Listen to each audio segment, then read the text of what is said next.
Hello everybody and welcome to the ESI Digest. We run through the biggest esports business related news stories of the week. I'm your host Tom Daniels, the sub-editor of Esports Insider, and today we have 5 huge news stories from the world of esports business. So in today's ESI Digest we're going to be covering Pokimane co-founding RTS and being announced as its chief creative officer, ESL Gaming and Immutable X announcing an NFT partnership, Duy Nguyen's appointment as Team Vitality's head of business development, Blast Premier announcing 8 partners for the Fall Final Copenhagen, and finally we're going to be talking about FaZe Clan going public and set to be listed on the stock exchange. But before we jump into this digest, I do want to thank our sponsors for this episode, Mbuzz Esports and BK Republic of Gamers. Mbuzz Esports enables the use of its telco infrastructure to enhance its clients in the Middle East. In October, the company partnered with esports organization BK Republic of Gamers to create a new pro team in Saudi Arabia. For its second phase, the esports organization will use its expertise to support Mbuzz Esports' MEA expansion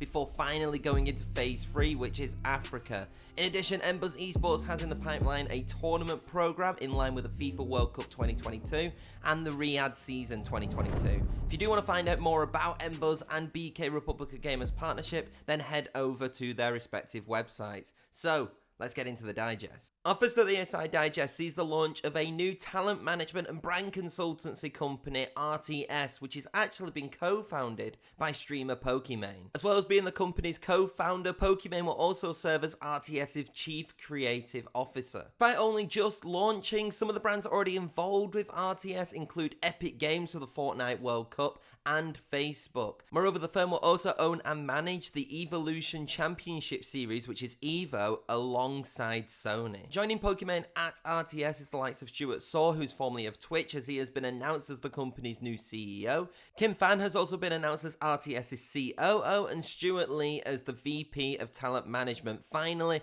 Jason Soriano has been announced as the firm's VP of Sales and Partnerships. This is a huge announcement by Pokimane, and she looks to further develop in the esports and gaming industry, going into the business side of things, in the more the management and the consultancy side of the esports industry. We're starting to see more and more of these type of companies develop as esports continues to grow, more money becomes to be involved, and more representation is needed, not just from the content creators and the athletes, but through brands which are also looking to integrate themselves into the sector. Behind Pokimane is an experienced backroom staff of B2B industry experts within the sector, and so I think that that's a really big positive for the launch of this company. Also already collaborating with the likes of Facebook and Epic Games really helps, and having Sony and Evo along your side I think is a great start for the company. It'd be very interesting to see how all of these entities which I have mentioned, how the structure changes, how the partnership opportunities change, and also whether we're going to see individuals also start to come into this company alongside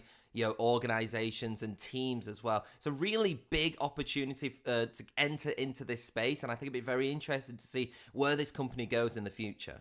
Our second story of the ESI Digest sees ESL Gaming announce an NFT-specific partnership with Immutable X. As a result of the deal, the tournament organizer will introduce an NFT platform that enables fans and supporters to buy, sell, and in exchange ESL Pro Tour-specific NFT assets. According to the release, ESL Pro Tour fans will be able to mint and exchange these NFTs through Immutable X in a reportedly secure, carbon-neutral way. Also, it has not been revealed exactly what these ESL Pro Tour NFTs will be or when they will be released. Now, while this is the first ESL NFT platform, the tournament organizer has dabbled with NFTs in the past. Earlier this year, they launched the IEM Cologne Pog Collection, which was a series of digital collectibles celebrating the history of the CSGO event. Despite only recently coming into prominence, I do think that NFTs have become heavily integrated within the esports community, especially as a form of fan engagement, is what we're seeing kind of recently with these recent drops from multiple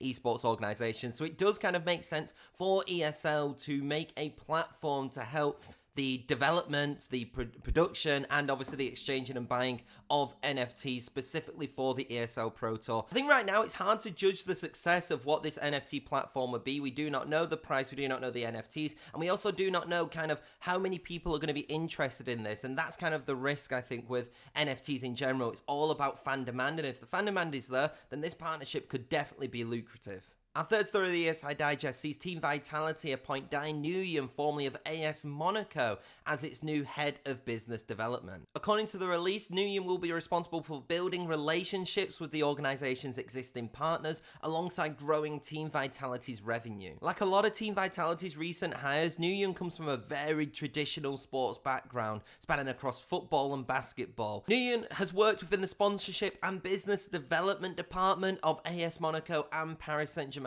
Moreover, he was also the director of global partnerships in the EME region for the NBA. I think Nguyen's experience with working with some of the biggest clubs in France will also help when it comes to securing partnerships and also, like as he was appointed to develop the revenue opportunities. Be really interested to see what partnerships come through, and I do think that with this massive traditional sporting background staff, which they've kind of developed in recent years, really, that we're going to see a lot more kind of traditional sporting partnerships coming into Team Vitality as well. Our penultimate story of the ESI Digest sees Blast announce 8 new partners for its upcoming Blast Premier Fall Final Copenhagen CSGO event. Partnering with Blast Premier for the event include El Giganten, Kia, AP Moller Mersak, Greater Copenhagen, KPMG, Sterimol, Omen, and Xbox. According to the release, all of these partners will be featured throughout the event via a number of fan engagement initiatives, giveaways, and a designated space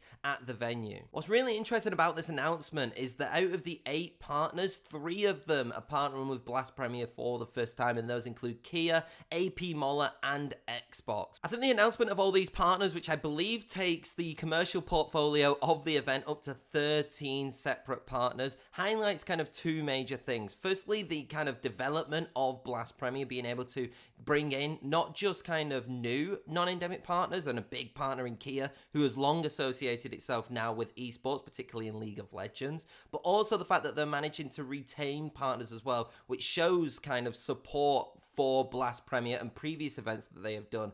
Also, it kind of does show the influence of having a LAN event and actually having virtual and physical activations being able to take place, and I think that that is a big selling point for a lot of these partners, as you can see when it was announced of what they were kind of be getting through these partnerships, that, you know, physical integration was a major part mentioned in that. So it really kind of highlights 2 things: the growth of Blast Premier and also the return of LAN events really having, I think, a bit more of a commercial impact compared to having a virtual event as well. Our final story inside Digest is a huge story that happened right at the beginning of the week, but I had to include it because of its significance, and it is the fact that FaZe Clan has announced details of a merger with B. Riley Principal 150 Merger Corporation. What is significant about this deal is that if the merger is successful, the company will become a publicly listed company on NASDAQ in the following months. In terms of financial figures, FaZe Clan will receive a huge cash injection of $291 million.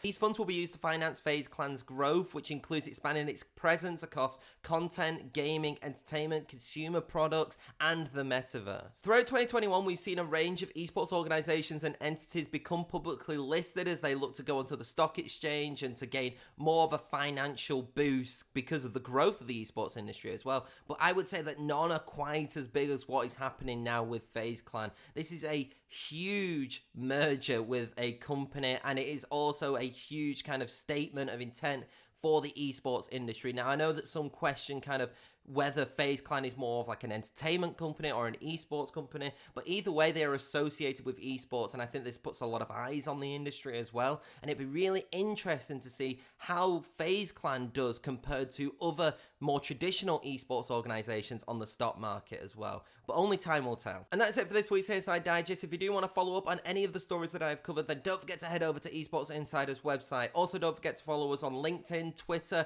subscribe to us on YouTube, and wherever you are listening to me from now. But until next week, I'll see you then.